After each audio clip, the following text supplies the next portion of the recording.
Hello there, welcome to the second video in the My Cat is the Devil extended universe. Today I'm going to make a video about my dog. His name is Bandit because that show of the 80s named Johnny Quest. Really, that is all. My mom just decided the name. It's good for me, it's good for me. The point here.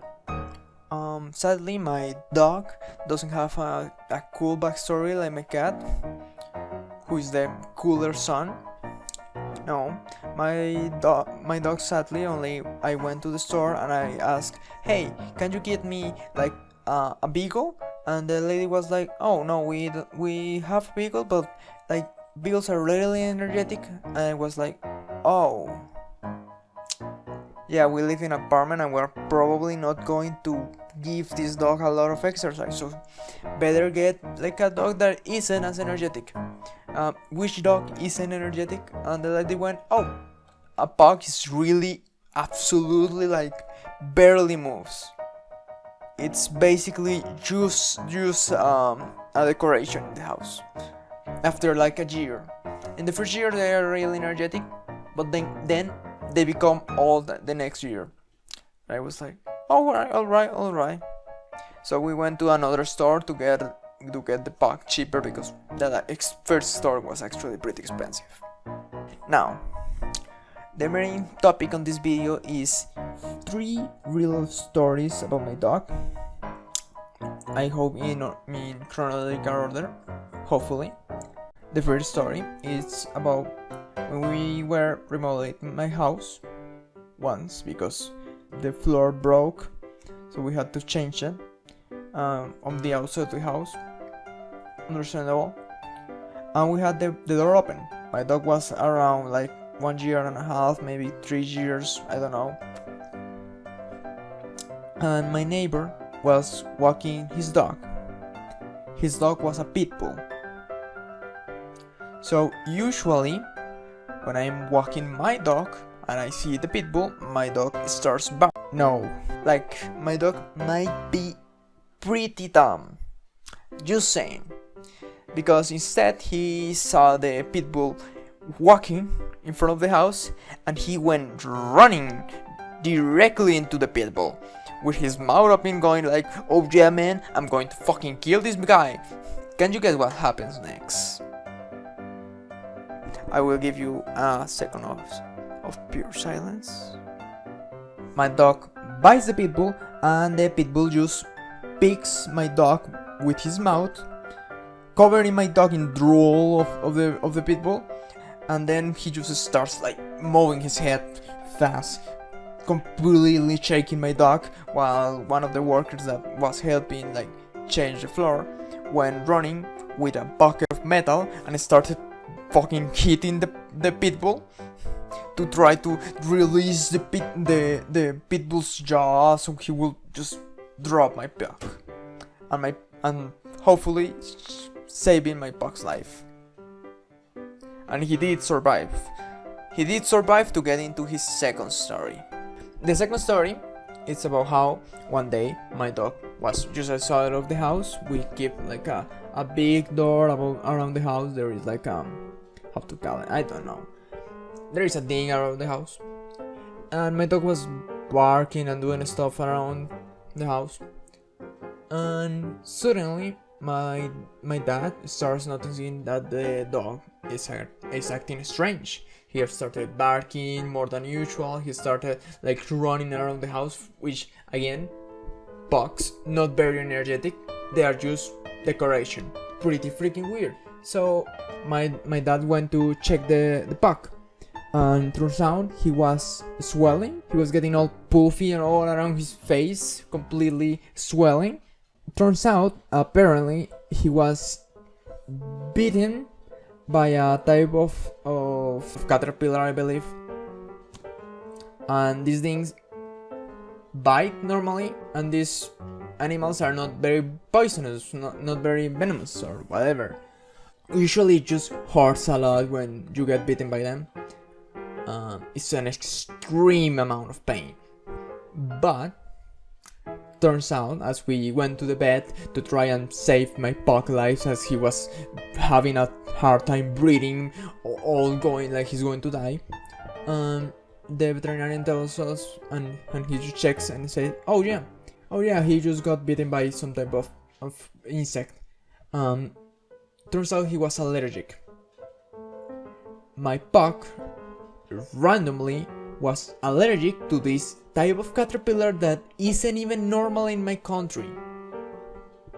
This shit isn't common, but he just went, his body just went, yeah, allergic to this shit. So my vet had to get a lot of different stuff into my dog, all types of syringes into the dog. I was hopefully not there because I was having class that day, and my dog survived. He was able to survive his random encounter with being allergic to a freaking random caterpillar. The third story is my favorite one, because I was completely involved in all parts of this story. Well, most parts of the story. First, my mom saw a little mouse in the house of mouse, and my mom wanted to kill the mouse. So she went to the store and asked a lady like, oh, what can I get to get rid of the mouse, because I hate mouse. And the lady went, oh, you can just use this type of poison to kill the mouse. And my mom went, oh yeah, I can use that, and she just buys it, and she tells me, hey look, I bought this type of poison into the store, and I'm going to use it for the mouse to kill it. And I look at her and I go like, and you're probably going to kill the dog if you use it. My mom goes like, nah, he's going to be fine. I'm going to use it in another place and everything is going to be fine. And I'm like, okay, if you think so. And then she tells my dad, and my dad goes like, oh, I think you're going to probably kill the dog. And my mom was like, nah, don't worry, I'm going to put it really far, and he's totally not going to get any of the poison. I will give you again a little moment to think about what happens next. If your answer was the dog eats all of the poison, you are correct. So let me get this clear. The next day we were like, oh, one of the balls of poison that my mom puts, it's not there. The mouse probably ate it, said my mom. And I was like, are you sure? I hope so. I don't want to think on the other option. And after that, my dog just starts barfing out a bunch of a white and yellow thing into the floor. And we look at it, and my mom goes, oh, the poison. Obviously I'm changing some things, but basically.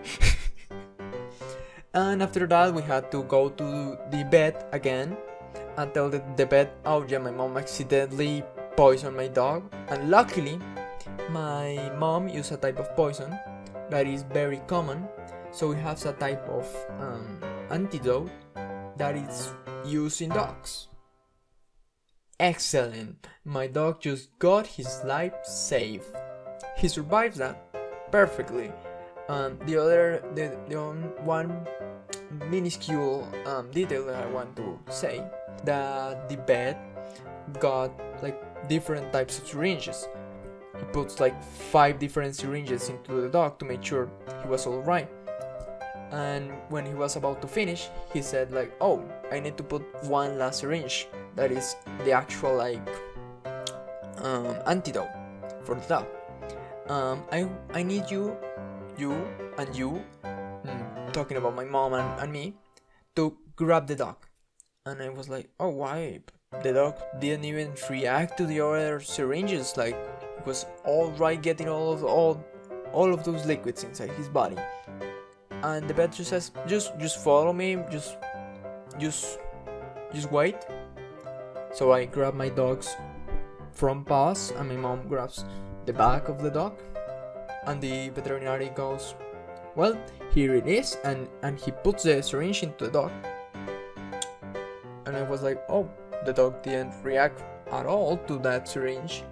But then he starts pressing the syringe, and my dog starts completely screaming. Have you ever seen a dog scream? He's barking. He's clearly suffering, trying to move his legs, completely confused. God. Yeah. And I think that was the end of the story. My dog survives, gets lucky, and now is 11 years old. I'm blind, which is common in packs. Moral of the story: don't buy a pack. Buy a pack plushie if you want one. They are cheaper, they have less medical problems, and you have less possibilities of making them scream in pain. Also, don't have allergies. Plushies. I'm talking about plushies. And I think that is all the video. Bye!